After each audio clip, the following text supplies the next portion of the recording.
Hey everyone, hope your week is going well, and I just want to continue in this series of devotions, looking at the Heidelberg Catechism. This is probably a little bit of a preview of something I'm going to do this summer. Summers in Heidelberg is what I'm thinking for some of the summer months as we walk through a couple of the Lord's Days of the Heidelberg Catechism. And today I want to look at Lord's Day 2. Lord's Day 2 is obviously not as famous as Lord's Day 1. There really is nothing that is, but it's nonetheless very important as well. And so I'll just read it for you here, and we'll kind of go from there. So here's Lord's Day 2. The first question: how do you come to know your misery? The answer: the law of God tells me. Question 4: what does God's law require of us? The answer: Christ teaches us this in summary in Matthew 22.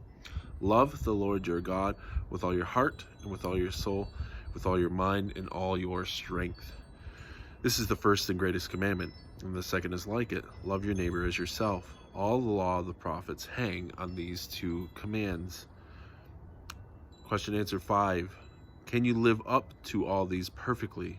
And the answer: no, I have a natural tendency to hate God and my neighbor. Very often, if we're asked to summarize the Christian faith, there are many of us who would point to Matthew 22 to give it that summary, right? We're called to live as people who love God and love our neighbors as ourselves, and that is absolutely the calling on our lives. But I would never say that this is the summary of the Christian faith.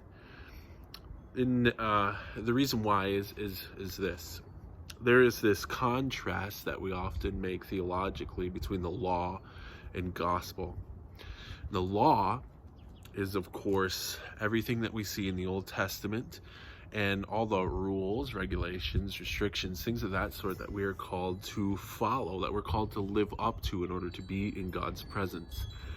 The gospel is the grace given to us through Jesus Christ, through his life, death, and resurrection, of course.